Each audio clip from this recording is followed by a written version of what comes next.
आदाब नाज़रीन, उर्दू खबरों में आप सभी का खैर मकदम है। नजर डालते इस वक्त की खास खबरों पर। आलमी यौम माहौलियात पर वज़ीर आज़म नरेंद्र मोदी ने अपनी रिहाइशगाह पर सिंदूर के पौधे की शजरकारी की। इसे ख़वातीन की ताकत की बहादुरी और तहरीक की मजबूत अलामत करार दिया। दिल्ली में 200 इलेक्ट्रिक बसों को दिखाई हरी झंडी।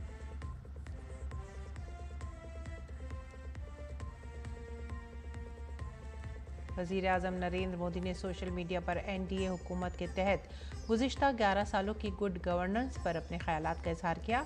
कहा, हुकूमत का हर कदम गरीबों की खिदमत और बहबूद के लिए है वक्फ।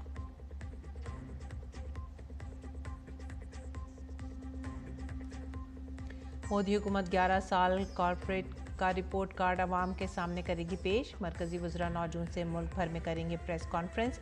बीजेपी की हुकूमत वाली रियासतों के वज़राए आला भी 11 साल के काम का देंगे हिसाब। बेंगलुरु भगदड़ मामला कर्नाटक हाई कोर्ट पहुंचा। बीजेपी ने हादसे के लिए रियासती हुकूमत को ठहराया जिम्मेदार। वज़ीर आला सिद्धरमैया और नायब वज़ीर आला DK शिव कुमार से किया इस्तीफे का मुतालबा।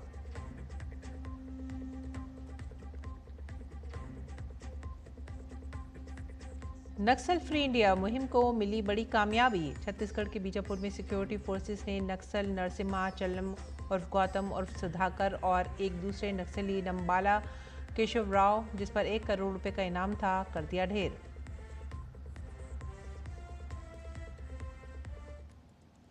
खबरें अब तफसील से। वज़ीर आज़म नरेंद्र मोदी ने आलमी यौम माहौलियात के मौके पर नई दिल्ली के भगवान महावीर वसली पार्क में दरख्त लगाने की खुसूसी पहल की क़यादत की। यह माहौलियाती तहफ़्फ़ुज़ और सब्ज़ मुहिम हिंदुस्तान के अज़्म की हिमायत करती है। वज़ीर आज़म ने माँ के नाम पर एक दरख्त पहल के तहत बरगद का दरख्त लगाया।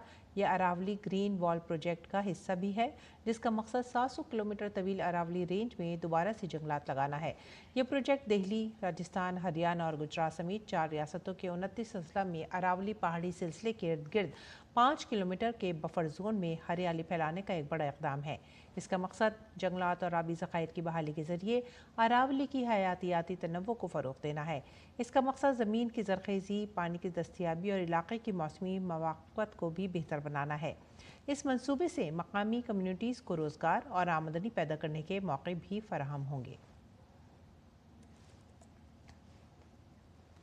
वज़ीर आज़म ने दिल्ली हुकूमत के पायदार ट्रांसपोर्ट इक़दाम के तहत 200 इलेक्ट्रिक बसों को भी झंडी दिखाकर रवाना किया। इससे न सिर्फ साफ शहरी नक़्लो हरकत को फ़रोग़ मिलेगा, बल्कि माहौलियाती तवाज़ुन के हवाले से मुल्क की इज्तिमाई ज़िम्मेदारी की भी अलामत होगी।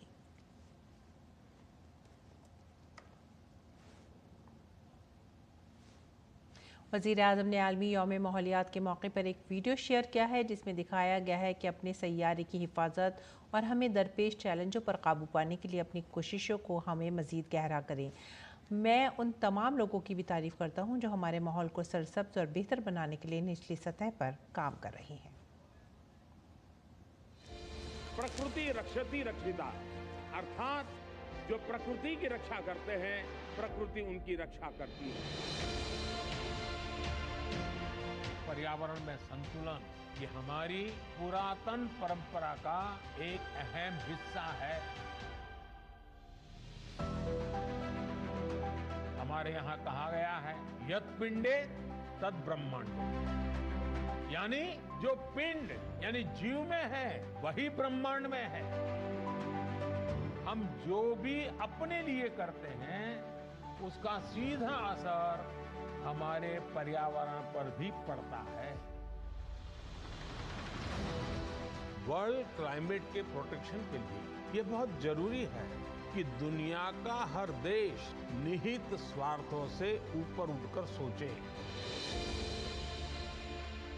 इस वर्ष के पर्यावरण दिवस की थीम प्लास्टिक से मुक्ति का अभियान है और मुझे खुशी है कि जो बात विश्व आज कर रहा है उस पर भारत पिछले 4-5 साल से लगातार काम कर रहा है। मेरे लिए व्यक्तिगत रूप से बहुत सुखद है कि मिशन लाइफ यानी लाइफस्टाइल और एनवायरनमेंट आज पूरे विश्व में एक पब्लिक मूवमेंट, जन आंदोलन बनता जा रहा है। लाखों साथियों ने रिड्यूस, रीयूज, रिसाइकल का मंत्र अपने रोजमर्रा के जीवन में अपनाया। मिशन लाइफ की तरफ उठा हर कदम और वही आने वाले समय पूरे विश्व में पर्यावरण का मजबूत कवच बनेगा। एक बार फिर सभी को पर्यावरण दिवस की अनेक अनेक शुभकामनाएं। आलमी यौम माहौलियात के मौके पर वज़ीर-ए-आज़म नरेंद्र मोदी ने 200 इलेक्ट्रिक बसों को हरी झंडी दिखाकर रवाना किया। पीएम मोदी ने अपने सोशल मीडिया हैंडल एक्स पर इनकी तस्वीर भी शेयर की और लिखा, पायदार तरक्की और साफ शहरी नकलो हरकत को फ़रोग़ देने के मकसद से दिल्ली हुकूमत की पहल के एक हिस्से के तौर पर इलेक्ट्रिक बसों को झंडी दिखाकर रवाना किया गया। इसके अलावा ये दिल्ली के लोगों के लिए ज़िंदगी की आसानी को भी बेहतर बनाएंगी। और वज़ीर-ए-आज़म नरेंद्र मोदी के कच्छ के हालिया दौरे के दौरान ख़वातीन के एक ग्रुप जिन्होंने 1971 की जंग में गैर मामूली हिम्मत का मुजाहरा किया, वज़ीर-ए-आज़म से उन्होंने मुलाकात की और उन्हें सिंदूर के पौधे पेश किए। वज़ीर-ए-आज़म इससे बहुत ही मुतासिर हुए और कहा कि वो अपनी रिहाइश गाह पर ये सिंदूर के पौधे लगाएंगे। इस हवाले से सोशल मीडिया पर एक पोस्ट शेयर करते हुए पीएम मोदी ने कहा कि 1971 की जंग में हिम्मत और बहादुरी की अजीम मिसाल पेश करने वाली कच्छ की बहादुर माओं और बहनों ने अपने हालिया दौरे गुजरात के दौरान उन्हें ये सिंदूर का पौधा पेश किया था। नई दिल्ली में वज़ीर-ए-आज़म की रिहाइश गाह पर आलमी यौम माहौलियात के मौके पर पौधा लगाने के अपने एजाज़ का इजहार करते हुए वज़ीर-ए-आज़म ने कहा कि ये मुल्क की ख़वातीन की ताकत की, बहादुरी और तहरीक की एक ताकतवर अलामत है। वज़ीर-ए-आज़म ने कहा कि जहाँ एक तरफ ये कदम माहौलियाती तहफ़्फ़ुज़ के लिए हौसला अफजाई करता है, तो वहीं दूसरी तरफ ये मुल्क की बहादुर ख़वातीन की खिदमात को याद रखने और उनका एहतराम करने का एक मजबूत पैगाम भी देता है।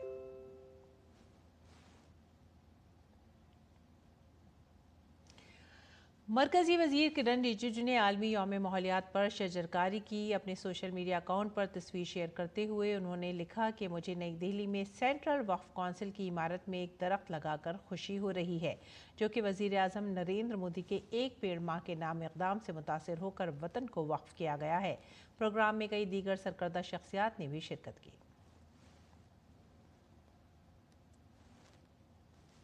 और आलमी यौम माहौलियात के मौके पर महकमा स्कूली तालीम और ख़वानगी ने आज नई दिल्ली में एक पेड़ माँ के नाम 2.0 मुहिम का आगाज़ किया। ये मुहिम स्कूलों की क़यादत में पायदार मुस्तक़बिल की पहल है, जिसका इफ्तिताह मरकज़ी वज़ीर तालीम धर्मेंद्र प्रधान ने किया था। इस मौके पर वज़ीर तालीम ने एक पेड़ माँ के नाम मुहिम पर तैयार करदा मॉड्यूल्स का आगाज़ किया और साथ ही इको क्लब्स फॉर्मेशन लाइफ के वेब पोर्टल का भी इफ्तिताह किया। इस मौके पर रियासती वज़ीर तालीम सुकांत मजमुदार और दिल्ली के वज़ीर तालीम आशीष सूद भी मौजूद थे। वज़ीर तालीम धर्मेंद्र प्रधान ने कहा कि एक पेड़ माँ के नाम 2.0 मुहिम के तहत मुल्क भर के स्कूलों में 10 करोड़ दरख्त लगाने का हदफ मुकर्रर किया गया। पिछले साल मेरे को बताया गया शिक्षण संस्थानों की पहल से लगभग 5 करोड़ से ज्यादा पेड़ लगाए गए। इस बार और पिछले बार देश में 100 करोड़ से ज्यादा पेड़ लगाए गए। उनमें से 5% एजुकेशन इंस्टीट्यूशंस की रही, विशेष करके स्कूल एजुकेशन की रही। इस बार मित्रों, लक्ष्य देश भर में बड़ा हो, लेकिन स्कूल डिपार्टमेंट 10 करोड़ पेड़ लगाने के लिए मुहिम लिया है। मैं आपको शुभेच्छा देता हूं। और इस दौरान सदर जमहूरियत द्रौपदी मुर्मू ने भी आलमी यौम माहौलियात पर मुबारकबाद पेश की है। सदर ने एक्स में लिखा, आलमी यौम माहौलियात पर आइए हम अपने वतन की हिफाजत के लिए अपने अज़्म का इरादा करें। आइए वसाइल के तहफ़्फ़ुज़ और माहौल दोस्त रवैयों को फ़रोग़ देने के लिए मिलजुल कर काम करें। हर कदम से माहौलियात के लिए फ़र्क पड़ता है और हमारी इज्तिमाई कोशिशें आने वाली नस्लों के लिए एक सरसब्ज़ शादाब ज़मीन बना सकती हैं।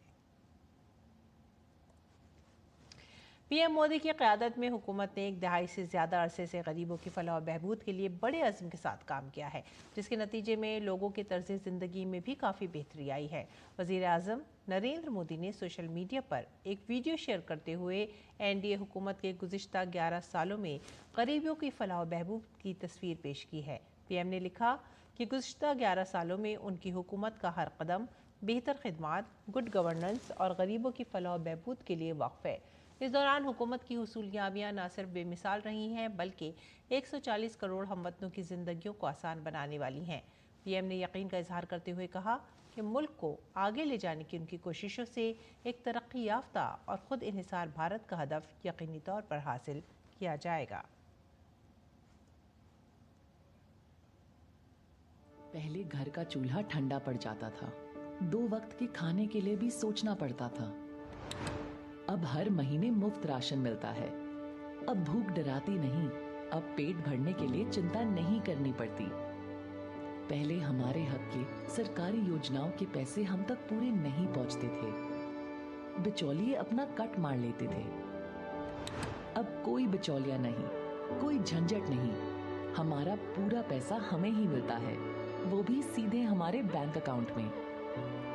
पहले अगर घर में कोई बीमार पड़ता था तो इलाज के खर्चे के बारे में सोचकर हमारी तो ऐसे ही जान पर बन आती थी। पैसे के अभाव में बीमारी के साथ ही जीने को मजबूर थे। आज आयुष्मान भारत से हॉस्पिटल में मुफ्त इलाज होता है। अब बीमार लाचार नहीं है। इन 11 सालों में तेज प्रगति के साथ एक नया इतिहास भी रचा गया है।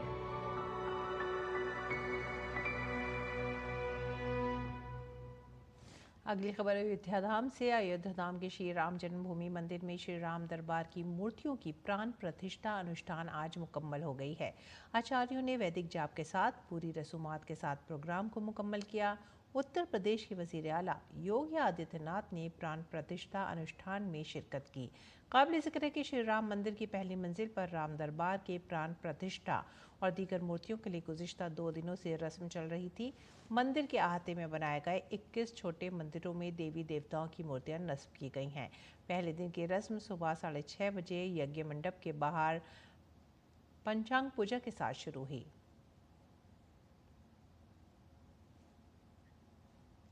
और उत्तर प्रदेश के वजीर आला योगी आदित्यनाथ ने अजीमुशान राम दरबार के प्राण प्रतिष्ठा प्रोग्राम में शिरकत की। इस मौके पर उन्होंने कहा कि आलमी यौम माहौलियात पर हम एक नई स्कीम शुरू करने जा रहे हैं, जिसके तहत उत्तर प्रदेश हुकूमत क्लीन गंगा मुहिम के तहत रियासत की हर दरिया को साफ करेगी। गंगा के अवतरण का दिवस भी है, इसलिए गंगा दशहरा और सरयू महोत्सव के इस आयोजन के साथ आपको बधाई देता हूं। आज का दिन विश्व पर्यावरण दिवस भी है।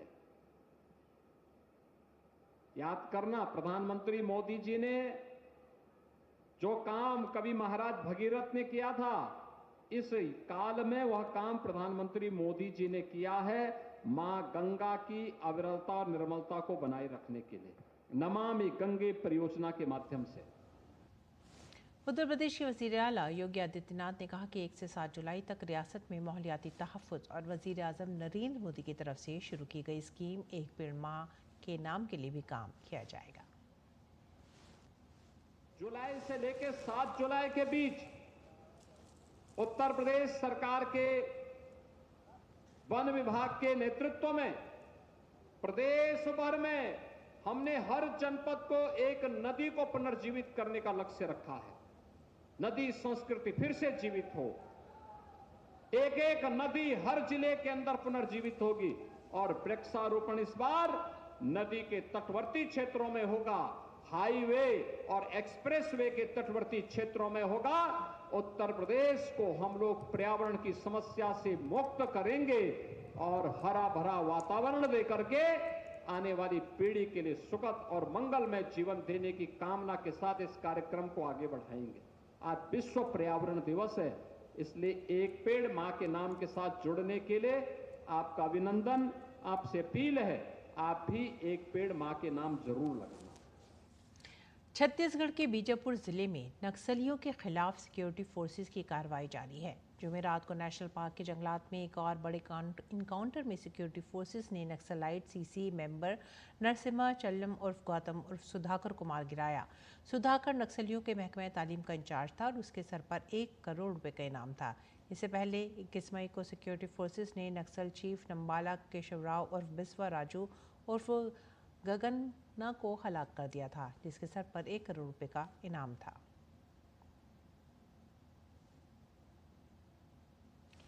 शुमाली रेलवे ने श्रीनगर और श्री माता वैष्णो देवी कटरा के दरमियान वंदे भारत एक्सप्रेस ट्रेनों की बाकायदा खिदमत शुरू करने का ऐलान किया है। ये सर्विस 7 जून 2025 से शुरू होगी और हफ्ते में 6 दिन काम करेगी, जिससे वादी कश्मीर और कटरा के दरमियान सफ़र करने वाले यात्रियों और सयाहों को बड़ी राहत मिलेगी। रेलवे की तरफ से जारी करदा मालूमात के मुताबिक वंदे भारत ट्रेनों की 2 ट्रेनें इस रूट पर चलेंगी। श्रीनगर और कटरा के दरमियान सफ़र के दौरान बानिहाल वाहिद स्टॉप होगा। एक तरफ रेलवे के इस फैसले से अक़ीदतमंदों को कटरा के सफ़र में आसानी होगी, तो वहीं इस सर्विस से सियाहत को भी फ़रोग़ मिलेगा और श्रीनगर कटरा रूट पर तेज़ रफ्तार और आरामदेह सफ़र को यकीनी बनाया जाएगा। दीगर खबरों में रेलवे के वज़ीर अश्विनी वैष्णव ने आज कटरा रेलवे स्टेशन का दौरा किया। दरहकीकत वज़ीर आज़म नरेंद्र मोदी 6 जून को कटरा रेलवे स्टेशन से 2 वंदे भारत ट्रेनों को हरी झंडी दिखाएंगे। वज़ीर आज़म के दौरे के लिए कटरा में सिक्योरिटी के इंतजाम सख्त कर दिए गए हैं। वज़ीर आज़म चनाव पुल और रांची पुल का इफ्तिताह भी करेंगे। वज़ीर रेल ने कहा कि टेक्निकल डिपार्टमेंट को चनाव पुल और अंजी पुल का काम मुकम्मल करने में बहुत सी मुश्किलात का सामना करना पड़ा, लेकिन वज़ीर आज़म नरेंद्र मोदी की क़यादत में हम इस मुश्किल काम को मुकम्मल करने में कामयाब हुए। का ब्रिज एक बहुत बड़ा टेक्निकल मार्वल है। इसको बनाने में कई तरह की चैलेंजेस थे, उन चैलेंजेस को फेस करके बनाया गया। आप इसके टेक्निकल पैरामीटर्स को अगर देखें तो इस ब्रिज का डिज़ाइन 260 किलोमीटर प्रति घंटा wind speed, 260 kilometre per hour wind speed और जो जोन 5 सिस्मिक जोन के हिसाब से उसका डिज़ाइन है। यानी एक बहुत ही कॉम्प्लेक्स प्रोसेस से इसका डिज़ाइन किया गया है। इसकी फाउंडेशन देखो, अगर आप फाउंडेशन फुटबॉल फील्ड के आधे के बराबर है। 30,000 टन स्टील लगा है। और मुल्क भर में विकसित कृषि संकल्प अभियान जारी है। इसके तहत वज़ीर ज़राअत शिवराज सिंह चौहान पटियाला पहुंचे। पटियाला के राजपुरा में उन्होंने किसान चौपाल में किसानों से बातचीत की और ट्रैक्टर भी चलाया। उन्होंने कहा कि चौपाल में किसानों से बराह रास्त बातचीत होती है। इस दौरान वज़ीर ज़राअत ने किसानों से काश्तकारी में नई तहकीक और नई टेक्नोलॉजी के इस्तेमाल के बारे में तबादला ख्याल किया। वज़ीर ज़राअत ने कहा कि बुआई के लिए नई टेक्नोलॉजी के इस्तेमाल से पानी की बचत, लागत में कमी और मुनाफे में इजाफा होगा। इस दौरान वज़ीर ज़राअत ने मरकज़ी हुकूमत, रियासती हुकूमत, ज़राई यूनिवर्सिटी और दीगर मराकज़ पर एक टीम के तौर पर मिलकर काम करने पर भी जोर दिया। आज भारत के अन्न के भंडार भरे हैं, हम दुनिया में भी एक्सपोर्ट करने की स्थिति में हैं, लेकिन कृषि क्षेत्र में सुधार और किसानों को और कैसे लाभ मिल सके ये प्रयत्न करना आवश्यक है। इसलिए विकसित कृषि संकल्प अभियान के तहत हमारा मंत्र है एक देश, एक कृषि, एक team, one country, one agriculture, one team. और वन टीम का मतलब है केंद्र सरकार, राज्य सरकार, वैज्ञानिक, साइंटिस्ट, केवीके, उन्नतशील किसान, एग्रीकल्चर यूनिवर्सिटी। तो पूरे देश में मिल के सब निकल रहे हैं ताकि गांव-गांव किसानों के बीच में जाएं और किसानों को नए शोध, रिसर्च उनसे अवगत कराएं और किसान जो तकलीफ महसूस कर रहा है वो सरकार और वैज्ञानिकों तक पहुंचे ताकि नए रिसर्च हो सकें, शोध हो सकें और कृषि के क्षेत्र में नीति बनाते समय इन चीजों का ध्यान रखा जाए। वज़ीर ख़ारजा डॉक्टर एस जयशंकर दिल्ली में India central Asia business forum में शिरकत करेंगे। किर्गिस्तान जमहूरिया के वज़ीर ख़ारजा ज़ैनबेग कलोबावेव, ताजिकिस्तान के वज़ीर ख़ारजा सिराजुद्दीन मेहरदीन और तिजारती फोरम में शिरकत के लिए भारत पहुंच गए हैं। इसके अलावा कज़ाकिस्तान के नायब वज़ीर आज़म और वज़ीर ख़ारजा, तुर्कमेनिस्तान के वज़ीर ख़ारजा राशिद मेहरदोव, उज़्बेकिस्तान के वज़ीर ख़ारजा सैयदोव बख्तियार भी इंडिया सेंट्रल बिजनेस फोरम में शिरकत करेंगे। वज़ीर ख़ारजा डॉक्टर एस जयशंकर 5 वस्ती एशियाई ममालिक ताजिकिस्तान, किर्गिस्तान, तुर्कमेनिस्तान, कज़ाकिस्तान और उज़्बेकिस्तान के वज़ीर ख़ारजा के साथ मीटिंग करेंगे। वस्त एशिया, ताजिकिस्तान, किर्गिस्तान और तुर्कमेनिस्तान के वज़ीर ख़ारजा जो चौथे इंडिया सेंट्रल एशिया डायलॉग के लिए भारत आ रहे हैं वो 7 जून तक भारत के दौरे पर होंगे। साथ ही उज़्बेकिस्तान के वज़ीर ख़ारजा 6 जून तक भारत के सरकारी दौरे पर रहेंगे। वज़ीर ख़ारजा एस जयशंकर ने आज ऑपरेशन सिंदूर आउटरीच के तहत कई ममालिक का दौरा करके भारत वापस आए तमाम पार्टियों के वफूद से मुलाकात की। डॉक्टर एस जयशंकर ने जेडीयू लीडर संजय झा की क़यादत वाली नुमाइंदा वफ़द से मुलाकात की। संजय झा की क़यादत वाली तमाम पार्टियों के वफूद ने जापान, जनूबी कोरिया, इंडोनेशिया और मलेशिया का दौरा किया और वहाँ पर दहशतगर्दी के ख़िलाफ़ भारत का सख्त पैगाम दिया। इसके अलावा वज़ीर ख़ारजा ने DMK मेंबर पार्लियामेंट कनीमूज़ी की क़यादत वाले वफ़द से भी मुलाकात की। कनीमूज़ी की क़यादत में रूस, लताविया, स्लोवेनिया, ग्रीस और स्पेन में पाकिस्तान स्पॉन्सर्ड दहशतगर्दी के ख़िलाफ़ हिंदुस्तान का मौक़िफ़ पेश किया गया। वज़ीर ख़ारजा एस जयशंकर ने ताजिकिस्तान के वज़ीर ख़ारजा सिराजुद्दीन मेहरदीन के साथ मुलाकात की। इस दौरान दोनों रहनुमाओं ने दहशतगर्दी से मजबूती से निपटने की ज़रूरत पर इत्तफ़ाक़ राय किया। इसके अलावा तिजारत, सरमायाकारी और राब्तों को मज़ीद मजबूत बनाने की सिमत में भी कई उमूर पर तबादला ख्याल किया गया।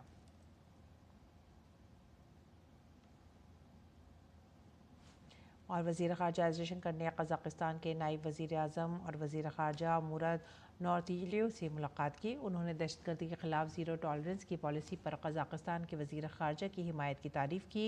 इस दौरान सियासी, तिजारती, सरमायाकारी और तवानाई ताउन समेत कई उमूर पर तबादला ख्याल किया गया। वस्ती एशिया के ख़ित्ते के साथ रब्ता बढ़ाने पर भी बातचीत हुई।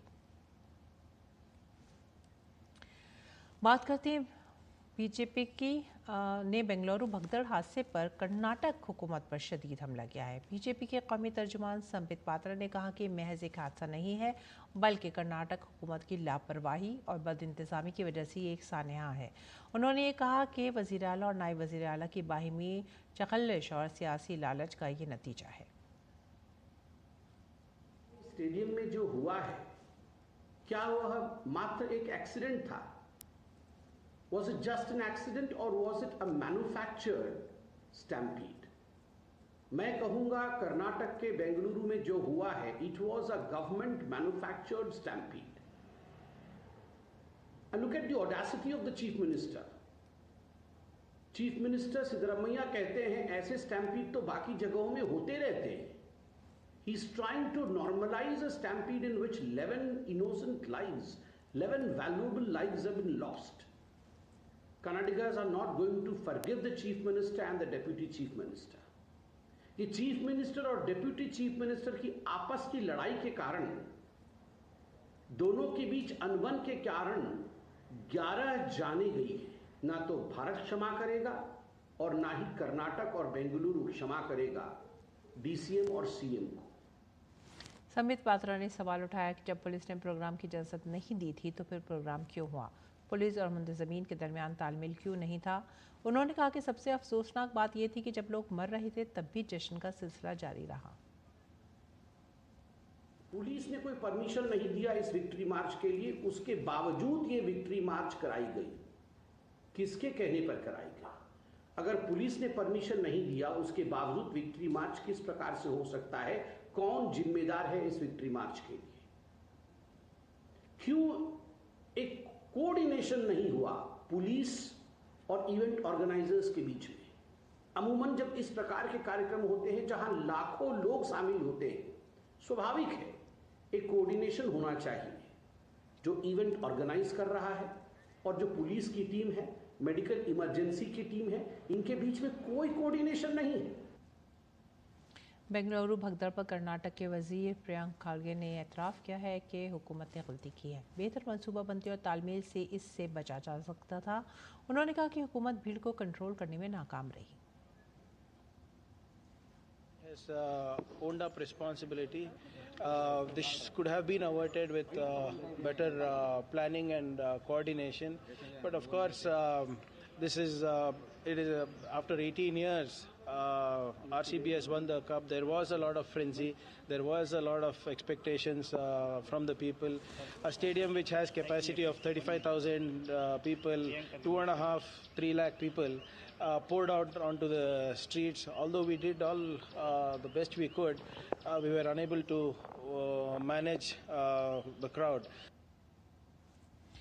बांग्लादेश की अबूरी हुकूमत की तरफ से जंग आज़ादी से मुतालिक नोटिफिकेशन पर सियासी और समाजी हलकों में तनाज़ा खड़ा हो गया है। इस नोटिफिकेशन ने वीर मुक्ति योद्धा और आज़ादी जंग के साथी की एक नई वजाहत की गई है, जिसमें मुजीबनगर हुकूमत का जिक्र किया गया है, लेकिन कई जगहों पर बाबा-ए-क़ौम बंगबंधु शेख मुजीबुर रहमान के बराह रास्त जिक्र को हटाने पर भी सवालात उठ रहे हैं। मुजीबनगर हुकूमत के मातहत तमाम MLA, मुलाजमीन और अफसरान को जंग आज़ादी के मुआवनीन समझा जाता है, लेकिन माहिरीन का ख्याल है कि इस हुकूमत के मरकज़ी अरकान जैसे शेख मुजीब, ताजुद्दीन अहमद और सैयद नज़रुल इस्लाम जद्दोजहद आज़ादी के आला तरीन रहनुमा थे, इसलिए उनके नाम हटाना तारीख़ी सच्चाई को झुलटाने के मुतरादिफ है।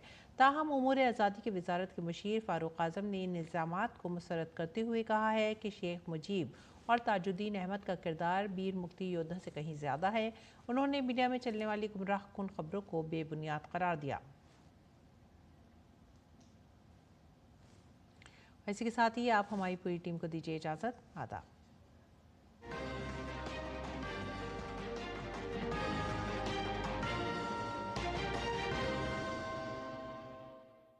मुझे इस तरह यहाँ की